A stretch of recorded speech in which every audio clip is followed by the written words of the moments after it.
Hello everyone, so this is doctor Aman from Bing doctor.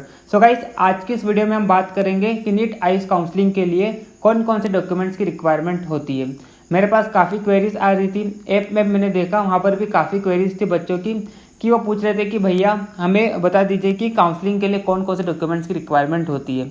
तो चलिए आज मैं आपको बताऊँगा। तो आपको क्या करना है, आपको ध्यान से इस वीडियो को सुनना है और साथ में आपको पेन और कॉपी लेकर बैठना है और आपको नोट डाउन करते जाना है जो मैं आपको डॉक्यूमेंट बता रहा हूँ।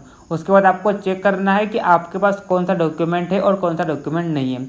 अगर आपके पास कोई सा डॉक्यूमेंट नहीं होगा तो उसे आप तुरंत बना लें, क्योंकि अभी काउंसलिंग में टाइम है तो अभी बन जाएगा। बाद में क्या होता है, जब काउंसलिंग स्टार्ट होती है और उस समय अगर मान लो कोई भी डॉक्यूमेंट्स की कमी होती है तो उस समय बनाना थोड़ा मुश्किल हो जाता है, क्योंकि जितने भी गवर्नमेंट डॉक्यूमेंट्स होते हैं इनको बनने में थोड़ा समय लगता है। तो उस समय आपको परेशान ना होना पड़े, इसलिए अभी आप चेक कर ले आपके पास कौन सा डॉक्यूमेंट है कौन सा नहीं है, और जो नहीं है उसे आप तुरंत बना लें। तो चलिए हम इस वीडियो को स्टार्ट करते हैं। तो आप देख सकते हैं टोटल जो डॉक्यूमेंट्स की रिक्वायरमेंट होती है वो टोटल 14 से 16 डॉक्यूमेंट्स होते हैं, ठीक है। और जिसमें से पहला डॉक्यूमेंट है वो है आपका नीट का एडमिट कार्ड। जब आप एग्ज़ाम देने गए होंगे तो वहाँ पर आपको प्रवेश पत्र मिला होगा जिसे हम एडमिट कार्ड बोलते हैं, तो ये भी आपको रिपोर्टिंग के समय ले जाना होगा।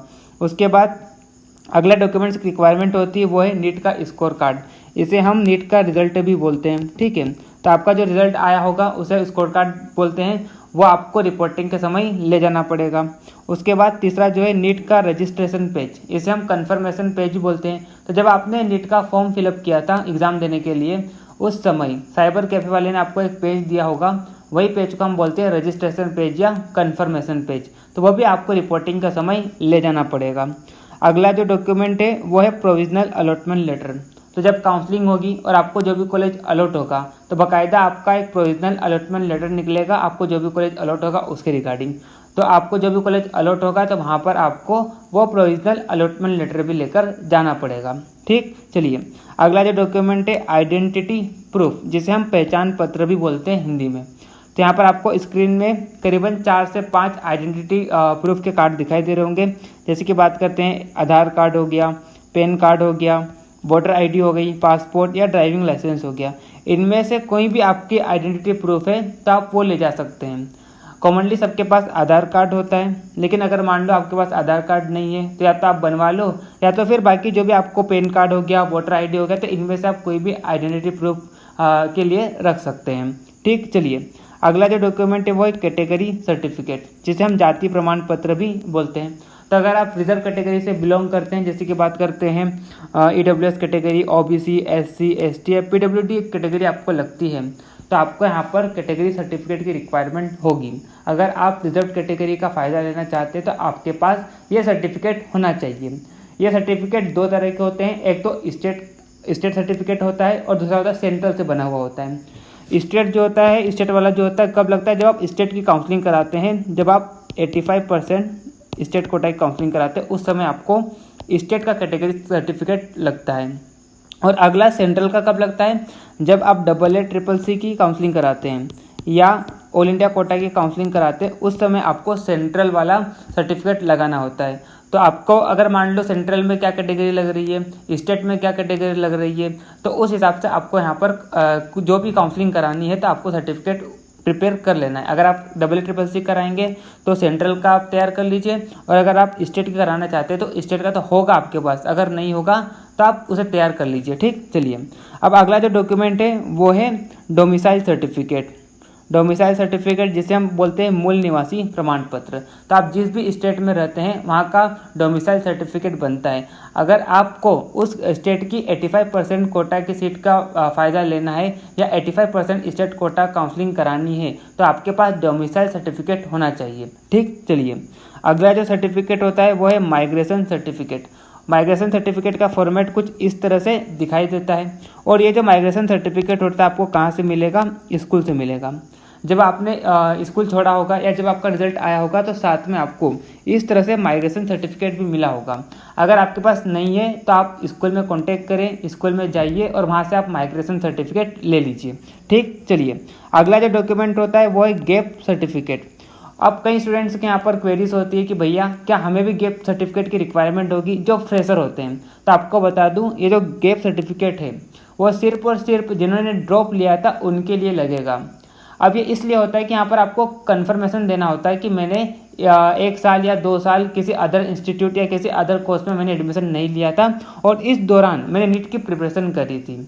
आपको क्या करना होता है, एक स्टाम्प पेपर लेना होता है, 50 रुपये का स्टाम्प पेपर आप ले सकते हैं। वहाँ पर आपको फॉर्मेट लिखना होता है कि मैंने इस दौरान, मतलब जब भी जितने साल भी आपने ड्रॉप लिया है, यहाँ पर मैंने किसी अदर कोर्स में या किसी अदर इंस्टीट्यूट में एडमिशन नहीं लिया था और इस दौरान मैंने नीट की प्रिपरेशन करी थी।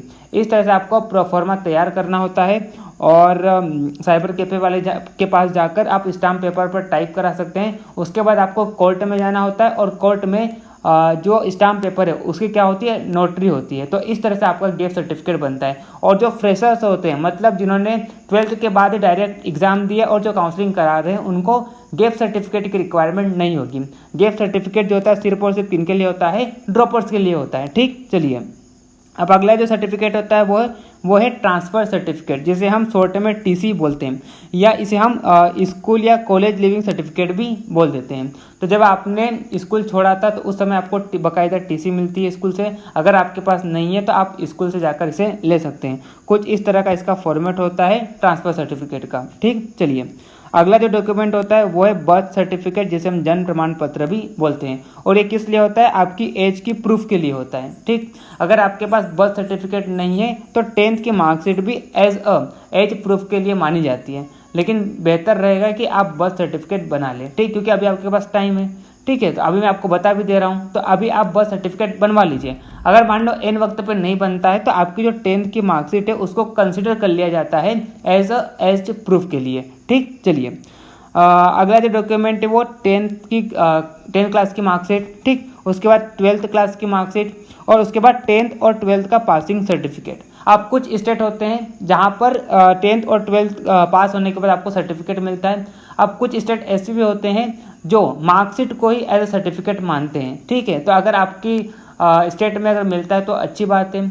अगर हम सीबीएसई की बात करें तो सीबीएसई में क्या होता है, 12th के बाद सर्टिफिकेट मिलता है, लेकिन अदर बोर्ड्स में क्या होता है, किसी बोर्ड्स में मिलता है, किसी बोर्ड में नहीं मिलता है। तो अगर नहीं है तो आपको चिंता करने की कोई ज़रूरत नहीं है। अगर मिलता है और नहीं है आपके पास तो स्कूल में जाइए और उनसे सर्टिफिकेट आप बनवा सकते हैं। ठीक, चलिए अगला जो हम बात करें तो वो क्या है, पासपोर्ट साइज़ की फ़ोटो। हालांकि यहाँ पर टोटल कितनी होती है, 8 फ़ोटो से भी काम हो जाएगा, लेकिन मैं आपको बताऊँ तो आप 30 फ़ोटो तैयार कर लें। ठीक है, 30 फ़ोटो आप रख लीजिए। और ये जो फ़ोटो है वो कैसी होना चाहिए, जब आपने नीट का फॉर्म फिलअप किया था उस समय आपने जो फ़ोटो दी थी वही फ़ोटो सेम फ़ोटो होगी। ठीक है, वही फ़ोटो आपको लगाना है। ठीक, चलिए अगला हम बात करते हैं कैरेक्टर सर्टिफिकेट।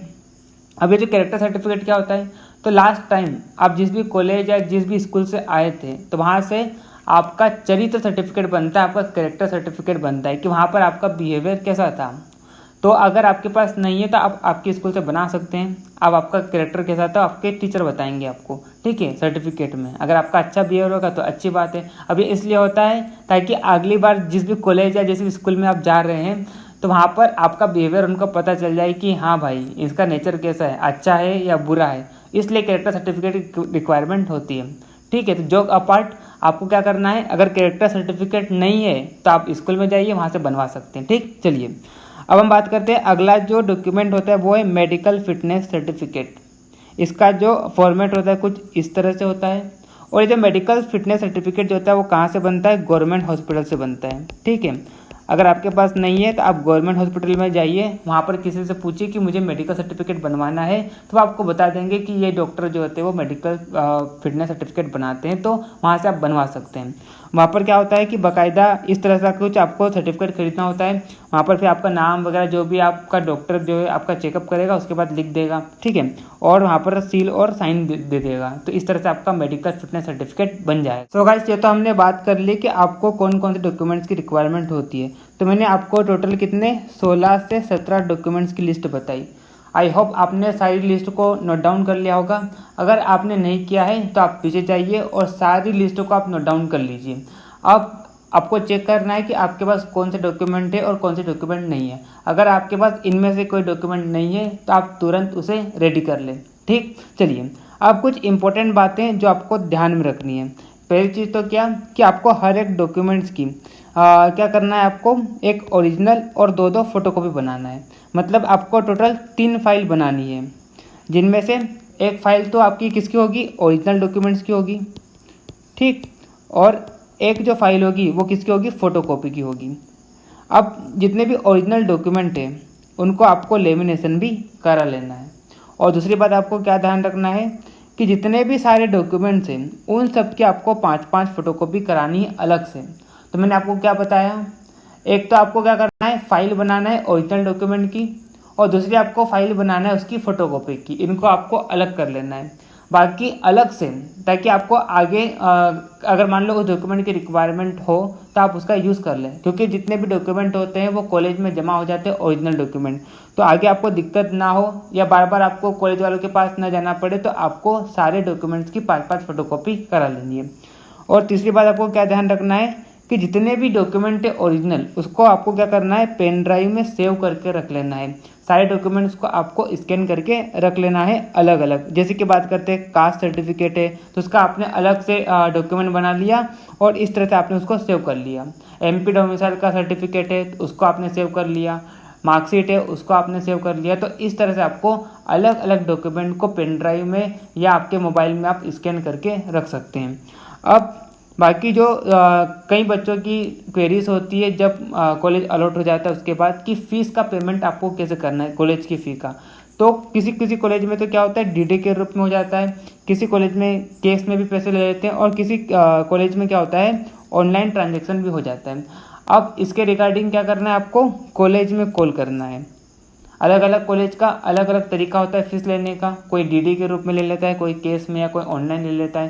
तो आपको जब भी कॉलेज अलॉट होगा तो पहले आपको वहाँ पर क्या कर लेना है, कंफर्म कर लेना है कि आपको फ़ी कैसे देना है। अगर वो कैश में लेंगे तो आपको कैश में ले जाना होगा, अगर ऑनलाइन लेते हैं तो आपको ऑनलाइन कर देना होगा, ठीक है। तो इस तरह से आपको पहले इसके रिगार्डिंग कॉलेज में कॉन्टेक्ट कर लेना है। अब देखो यहाँ पर आपको इम्पोर्टेंट बात ध्यान रखनी है कि कई स्टूडेंट्स ऐसे होते हैं जो किसी अदर इंस्टीट्यूट में क्या ले लेते हैं, एडमिशन ले लेते हैं। अब उनके ओरिजिनल डॉक्यूमेंट तो क्या होते हैं, उस इंस्टीट्यूट में जमा होते हैं। अब जैसे कि आप सभी को पता है कि जब काउंसलिंग होती है और जब आपको कोई भी कॉलेज अलॉट होता है और जब आप रिपोर्टिंग के लिए जाते हैं तो आपको ओरिजिनल डॉक्यूमेंट ले जाना होते हैं। अब आपके पास ओरिजिनल डॉक्यूमेंट तो नहीं है, तो यहाँ पर लिखा हुआ है कि कैंडिडेट विदाउट ओरिजिनल सर्टिफिकेट या original document shall not be allowed to take admission to the allotted AYUSH college. तो अगर आपके पास ओरिजिनल डॉक्यूमेंट नहीं है तो आपका एडमिशन नहीं होगा।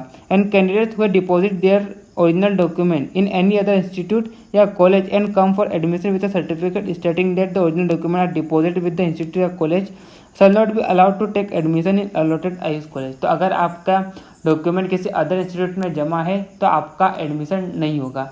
अब इस कंडीशन में आपको क्या करना है, इस कंडीशन में आपके जितने भी जो डॉक्यूमेंट है जिस कॉलेज में जमा है वहाँ से आपको क्या कर लेना है, एनओसी बनवा लेनी है। उस कॉलेज से आपको एनओसी बनवा लेनी है।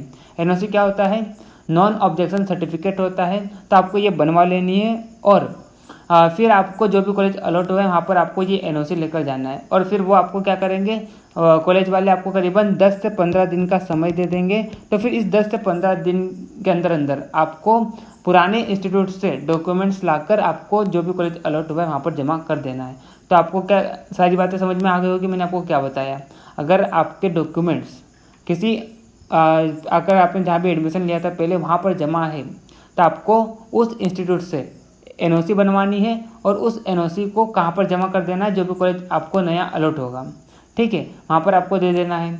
अब वो क्या करेंगे, कॉलेज वाले आपको 10 से 15 दिन का समय देंगे। तो उस 10 से 15 दिन के अंदर अंदर आपको पुराने इंस्टीट्यूट से डॉक्यूमेंट्स लाकर इस नए इंस्टीट्यूट में दे देना जो भी कॉलेज आपको अलॉट हुआ है। सो गाइस, इस तरह से मैंने आपको बताया कि आपको टोटल 15 से 16 डॉक्यूमेंट्स की रिक्वायरमेंट होती है। आई होप आपको सारी बातें समझ में आ गई होगी। अब मैं आपको ज़रूरी इन्फॉर्मेशन देना चाहता हूँ कि अगर आपने अभी तक हमारा टेलीग्राम चैनल @BeingDoctor ज्वाइन नहीं किया तो उसे भी आप ज्वाइन कर लें। आप जैसे ही इस चैनल को ज्वाइन करेंगे तो आपको लगातार काउंसलिंग से रिलेटेड जितनी भी इंफॉर्मेशन होती है वो आपको मिलेगी और आप काउंसलिंग से रिलेटेड जितनी भी न्यूज़ होती है उससे अपडेटेड रहेंगे। साथ ही में अगर आप पर्सनली गाइडेंस चाहते हैं काउंसलिंग के रिगार्डिंग तो उसके लिए भी हमने यहाँ पर Ayush and veterinary counselling guide करके कोर्स लॉन्च कर रखा है। उसके लिए आपको क्या करना है, डिस्क्रिप्शन में आपको बिंग डॉक्टर ऐप का लिंक दिया है, तो आप जैसे ही बिंग डॉक्टर ऐप डाउनलोड करते हैं तो वहाँ पर आपको कुछ इस तरह से Ayush and veterinary counselling guide करके कोर्स मिलेगा।